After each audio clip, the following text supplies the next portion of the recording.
আসসালামু আলাইকুম গাইস, কেমন আছেন সবাই? আশা করি অনেক ভালো আছেন। তো র্যান্ডম এডিটর চ্যানেলে আপনাদেরকে স্বাগত। অনেকদিন পর আবারও ভিডিও নিয়ে আসলাম। আপনাদের মধ্যে অনেক জনেরই অ্যাকশন ফাইল নিয়ে ভুল ধারণা আছে। ফটোপি অ্যাকশন ফাইল মানে আপনারা বুঝেন যে ফটোপি আর হাইপাসটা আসলে অ্যাকশন ফাইল না। অ্যাকশন ফাইলে আলাদা একটা ফাইল। এই ভিডিওতে আপনাদেরকে দেখাই দিব অ্যাকশন ফাইলটা মূলত কি, অ্যাকশন ফাইলের কাজটা কিভাবে করে। ভিডিও শেষে বলে দেবো অ্যাকশন ফাইলটা কিভাবে নিতে পারবেন। ধৈর্য সহকারে ভিডিওটা ফুল দেখবেন। প্রথমে এটা হলো নরমাল ছবি আর এটা হলো ফেস স্মুথ করা ছবি। এই দুইটা ছবি দিয়ে আমি অ্যাকশন ফাইলটা ইউজ করবো। অ্যাকশন ফাইলটা ইউজ করার পরে আপনারা দেখবেন যে ছবির মধ্যে ফেসটার মধ্যে কি টেক্সচারটা কত ভালোভাবে দেখা যায়। প্রথমে চলে গেলাম ফটোপি অ্যাপে, তারপরে এখান থেকে ওপেন ফ্রম কম্পিউটার মধ্যে ট্যাপ দিয়ে তারপরে মিডিয়া প্যাকারে, তারপরে এখান থেকে নরমাল ছবিটা নিয়ে নিতে হবে। তো আমি এখানে কালার করে রাখছি, কালার করা ছবিটা আমি এখানে নিয়ে নিলাম। তো এখানে কিছুক্ষণ লোডিং নেবে, যেহেতু ওয়েবসাইট। ফটোপি এর কার্ডটা একটু ধৈর্য সহকারে করে নেবেন। এরকম আসার পরে ডান দিকে একটা প্লে অপশন আছে, এটার মধ্যে ট্যাপ দিবেন। তারপর আবার দেখেন নিচে আর একটা প্লে অপশন আছে, আমি এরো চিহ্ন দিয়ে রাখছি, আপনার এরো চিহ্ন দিকে লক্ষ্য রাখবেন। তারপর দেখেন উপরে একটা লেয়ার অপশন আছে, লেয়ার অপশনের মধ্যে ট্যাপ দিয়ে রাখতে হবে। ট্যাপ দিয়ে রাখলে এরকম ইন্টারফেস চলে আসবে। তারপরে এখানে দেখেন তিনটা লেয়ার আছে, নাম্বার 1 লেয়ার লেখা আছে, এটার মধ্যে ট্যাপ দিতে হবে। ট্যাপ দেওয়ার পরে এখানে ফাইল আছে, ফাইলের মধ্যে ট্যাপ দিয়ে ওপেন এন্ড প্লেস এর মধ্যে ট্যাপ দিতে হবে।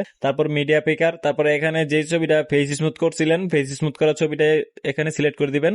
সিলেক্ট করার পর কিছুক্ষণ লোডিং নেবে, লোডিং নেওয়ার পরে দেখেন এরকম ইন্টারফেস চলে আসছে। তারপর উপরে টিক মার্কের মধ্যে ট্যাপ দিয়ে দিবেন, এখানে লেয়ারের মধ্যে ট্যাপ দিলে এগুলো চলে যাবে। তো এখান থেকে আপনারা চাইলে টেক্সচার বাড়ায়ও নিতে পারবেন, কমায়ও নিতে পারবেন। তো এই ছিল অ্যাকশন ফাইলের কাজ। অ্যাকশন ফাইলটা কিভাবে করে আশা করি আপনারা শিখতে পারছেন। এখান থেকে ছবিটাকে সেভ দেওয়ার জন্য প্রথমে চলে যাবেন ফাইলের মধ্যে, তারপরে এক্সপোর্ট অ্যাজ, তারপর পিএনজি বা জেপিজি যে কোনো। এখানে আমি পিএনজি সিলেক্ট করে দিচ্ছি। তারপর এখানে সেভ অপশন চলে আসছে, নিচে সেভ অপশন লেখা আছে, আমি এটার মধ্যে ট্যাপ দিয়ে এখানে ডাউনলোড দিয়ে দিলাম। অ্যাকশন ফাইলটা নেওয়ার জন্য আপনারা সর্বপ্রথমে চলে যাবেন ক্রোম বাজারে। আমি এখানে ক্রোম বাজার সিলেক্ট করে দিচ্ছি। তো এখান থেকে সার্চ বারে এসে লিখবেন র্যান্ডম এডিটর ইয়াসিন, আমি এখানে র্যান্ডম এডিটর ইয়াসিন লিখে দিচ্ছি। প্রথমে যে ওয়েবসাইট আছে এটার মধ্যে ট্যাপ দিয়ে দিবেন। অবশ্যই আপনারা ভিপিএন অন রাখবেন, ভিপিএন অন না রাখলে কিন্তু আপনারা নিতে পারবেন না। এখানে দেখেন লেখা আছে অ্যাকশন ফাইল, এইটার মধ্যে ট্যাপ দিয়ে আপনারা ডাউনলোড করে নেবেন। আপনাদের যাদের ভালো প্রিমিয়াম প্রিসেটের দরকার তারা আমার থেকে বাই করতে পারবেন, মাত্র 200 টাকা হলে নিতে পারবেন একদম প্রিমিয়াম প্রিসেট ফাইল, যেটা আমি পার্সোনালি ইউজ করি। আর অনেকেই আছেন যে ফটো এডিটিং শিখতে চান বা ফটো এডিটিং করাতে চান, তো তারা আমার সাথে যোগাযোগ করবেন। একদম কম টাকার মধ্যে এডিটিং করাতে পারবেন, কম টাকার মধ্যে এডিটিং শিখতেও পারবেন। যারা যারা এখনো আমার চ্যানেলটা সাবস্ক্রাইব করেন তারা অবশ্যই সাবস্ক্রাইব করে দিবেন। এই ভিডিওটা এই পর্যন্তই। সবাই ভালো থাকবেন, সুস্থ থাকবেন, আল্লাহ হাফেজ।